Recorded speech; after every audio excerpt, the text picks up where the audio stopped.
Labo dito, oh.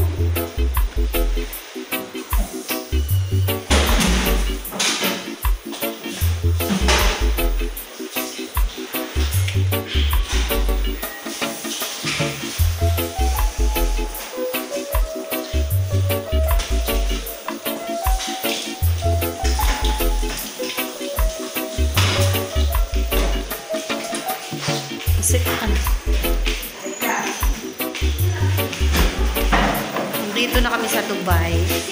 Dubai talaga. Dito na kami sa Dubai. CR muna kami. At may alas 10 pa ang flight namin. Kaya, lalaboy muna kami. May makasama akong dalawang muna. Meron pang dalawa doon.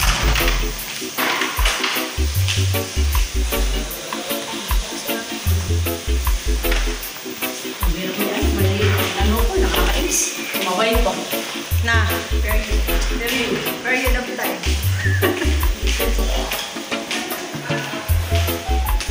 Buti may dala kang bala. Dadala. Ay, ano, kahapon pa ako nagkaroon dito ba? So yun, Mayroon pa ulit. yung kasama namin na yan, naiwan ang passport sa airport. Kawawang-kawawa ay akala namin ano. Akala namin kawawa naman talaga yun. Akala namin talagang may iwan na siya. Kawawa. Sabi ko, naiwan na ako.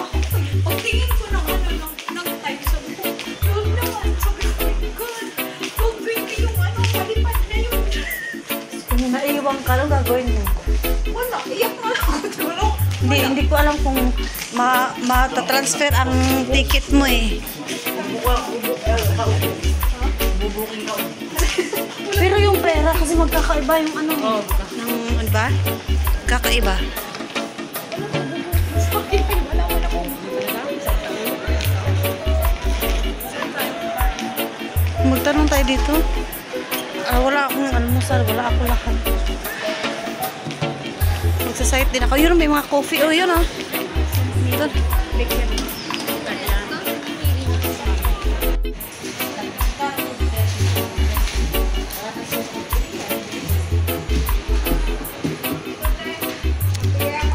$20.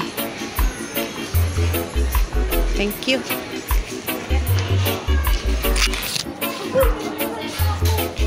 So yan guys, kain muna kami dito.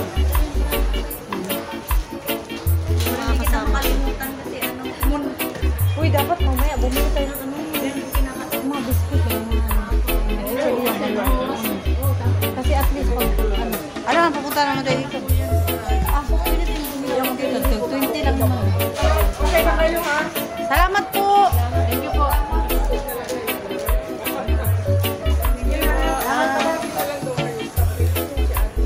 Sige po. Thank you po. Ayan. Bigyan kami ng... Meron kaming nag-assist dito.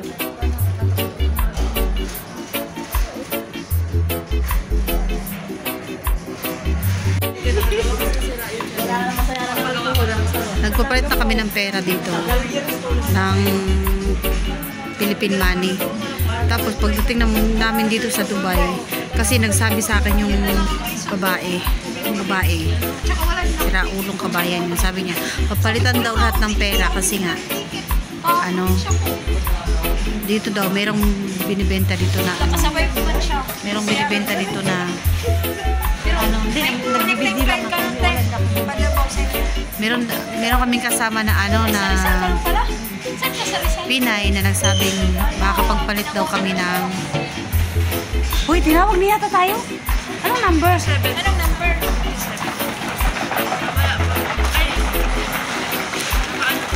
Tapos sabi niya, pwede raw kaming magpapalit dito ng pera ng Philippine money, lahat. Papalitan namin. Ipagdating ng Dubai kako, anong ibibili namin doon? Anong ibibili namin pagdating ng Dubai? Sabi ko, stop over kami dito ng 7 hours. Sabi niya, pwede daw kasi meron daw Philippine peso dito. Tapos, Philippine food. Tapos, peso din daw yung babayan. O, nasa na ngayon? Gutom kami. Yung 1,000 namin, ipapalit ulit kami sa money exchange. Parang tanga lang, di ba? Tapos, ito na yung 2020. Bumili kami. Ayan. 2020, kaya yung 1,060 lang yung inabot. So, meron kaming 20. Yung manghang sa akin. Manghang yan? Ayan, thank you. Ayan. Yung drinks. Dito ka kasi makasiksikan ka pa dyan sa masikip eh.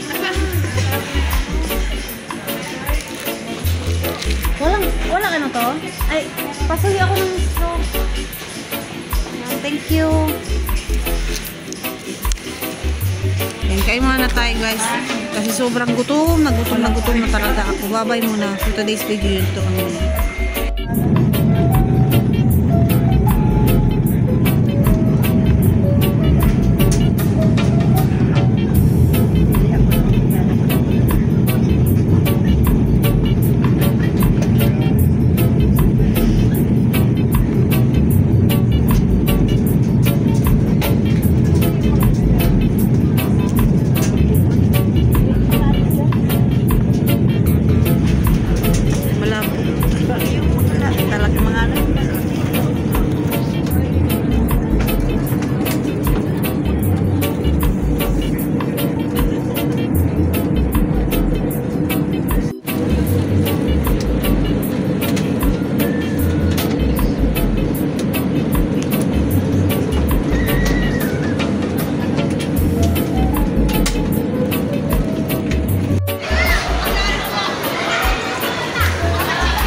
na yan, no?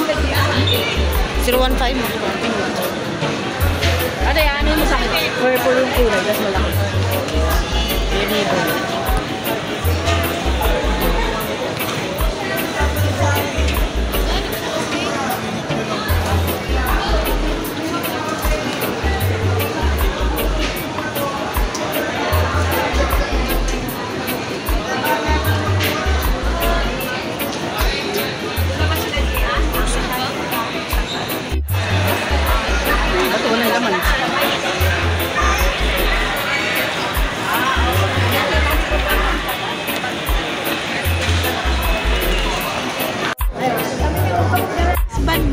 Padalhan ka man ng pera. Tanggapin mo na sinabi. Sayang din. Baby, sinasabi ko. Sinabi ka. So, dito kami guys sa bus. Punta kaming bus ay mabiyahe kami punta Piltrang. Sakay kami ng bus. Magbabas lang kami guys kasi nga mga pareho kaming distress. Wala kaming mga kwenta ngayon. Wala kaming mga pera. At sana po ay uwi kami ng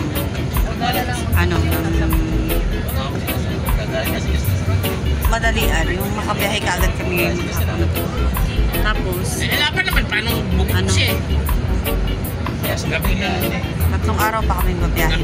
Ako pa nga naghatid Ikaw, dalaw lang yata. 1 hour, ay ano eh, 1 day lang. 24 hours lang. So isang gabi siya sa basa, isang araw. Kumbaga, ano, gabi na ako makakarating sa atin. Yun, dahil wala po kami pera. Ito yung aabuti namin. Magbabas kami. Kasi hindi namin afford yung ticket ng hindi namin afford yung 15,000 man. 15,000. Tapos 16 down to 10 ang ticket pa Davao. Sa kanya 8,000. 40 minutes lang yun eh. 8,000. Alam ko, si Cheda eh. So, ang gagawin namin ay magbabas kami. Nakasakay na kami ng bus papuntang Pasay. Ngayon, sinabi ko naman si Bayo Bebe. Sasakay pa Piltram. So, yun lang. Yun lang guys. Update for today's video. Bye. Hey guys, dito kami sa Barangay Sibugan. Barangay Sibugan, Camarines Norte. So, balang ako dahil nagkape kami. Nagkape ako.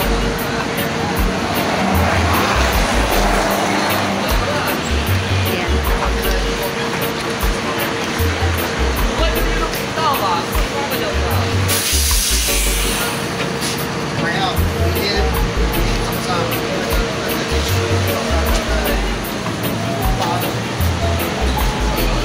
Ayan din ang toso.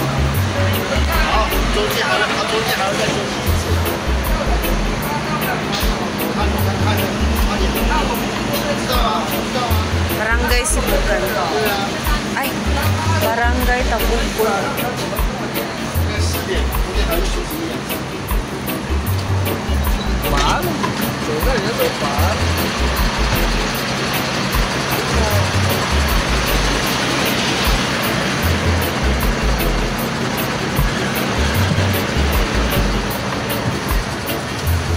Ay,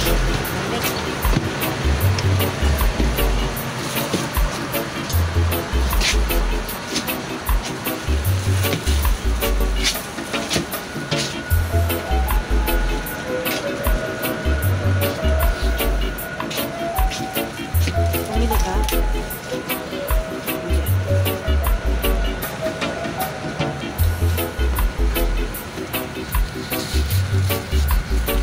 Lamig na, ba't di ka nag-jacket? Basta ano ganda, malita na akong jacket. Asa yung malita mo? Dito sa ano, Os. Paano ko ito ilalagay?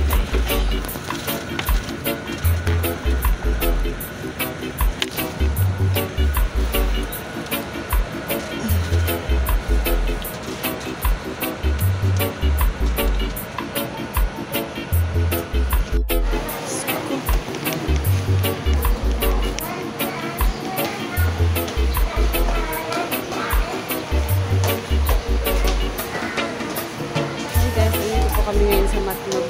Lipat na kami ng lipat na kami ng barko.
Dari mo yung cellphone.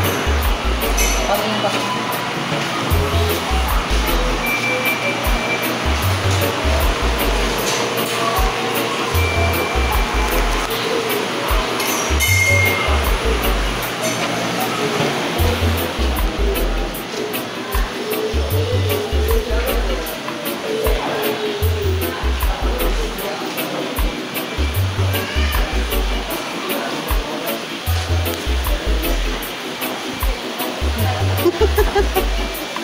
Sasakay lang ano. Ha? Hindi ng ferry yung bus. Oo, isasakay. Ganun ba?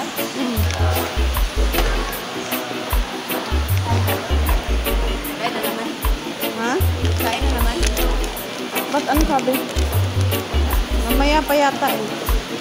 Diba sabi alas 12 pa?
Naghihintay kami ng alis ng ferry boat. Alas 12 daw, no? Alas 12 ang alis ng ferry boat. Star Mendoza.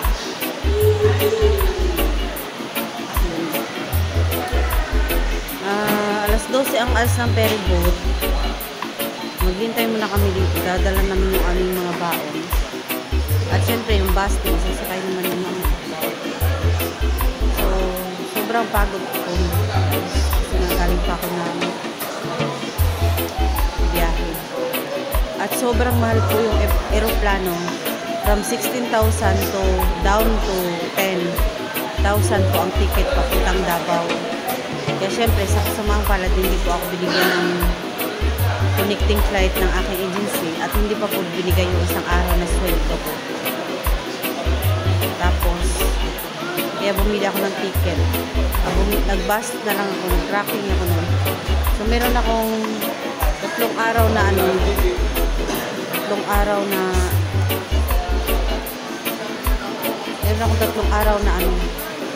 biyahe. Bukas po ang dating ko ng Davao. Dating ako ng Davao bukas. Hindi ko alam kung bukas na umaga o tanghali. Sabado na po bukas. Thursday kami nang umalis. Thursday. Friday ngayon. Sabado bukas. Kaya lang.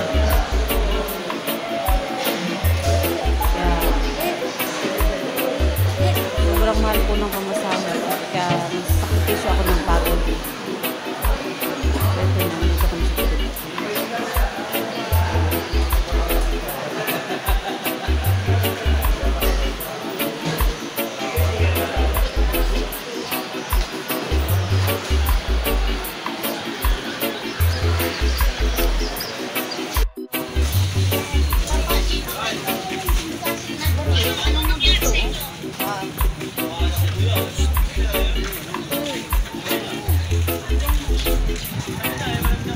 Init guys. Alas 12 kasi. Alas 12 Gs yata kami pinapasok. Parang 12:20 na. Lahat ng late. Sabi alas 12 daw. Tapos 12:20 na. Sobrang pagod po kasi nga. Galing pa tayo ng malayong biyahe.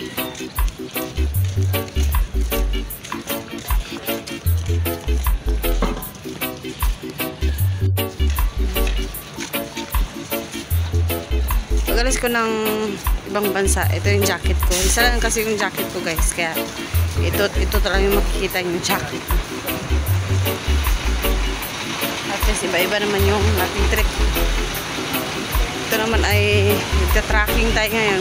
So sakay tayo ng fast car.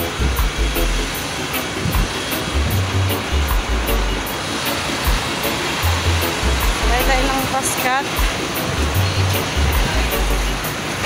Tatain na ako guys. Pastos. Natatay na ako eh. Ano ang gagawin ko? Mabigat yung tiyan ko sa tumae.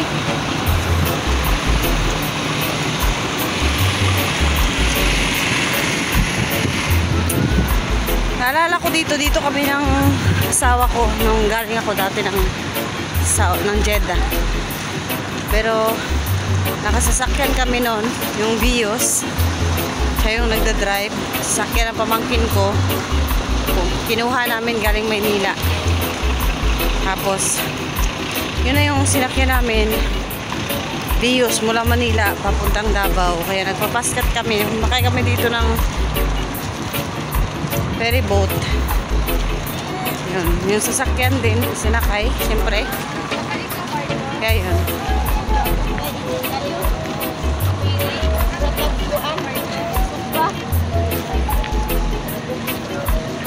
Sobrang init talaga.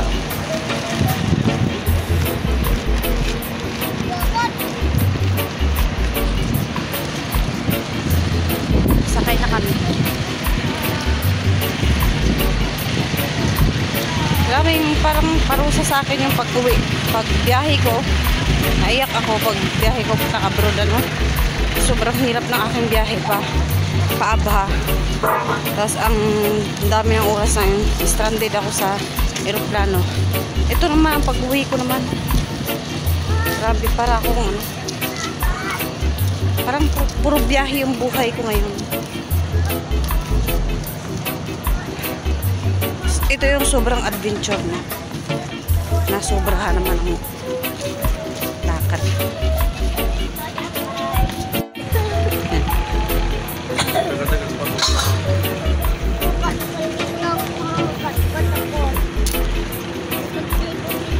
Dahil lang guys ay kailangan ng ticket.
Juanico Bridge. Ano?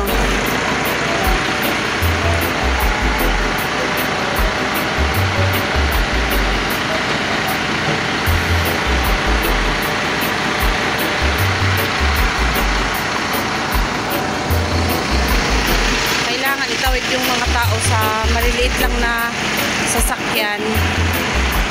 Kagaya ng van, mga ganun, para hindi masyadong mabigat. Hinahatid kami ng mga sasakyan dito, then hinahatid din yung mga gamit namin. Yun, hintay namin yung mga gamit namin hanggang makumpleto. Tapos yung naghahatid sa amin, yung mga tingog party list. Yan o, pakita ko sa inyo. Kasi bawal ang bus dumaan dun sa San Juanico Bridge. Gawa ng umuga ngayon, kailangan pa ayusin.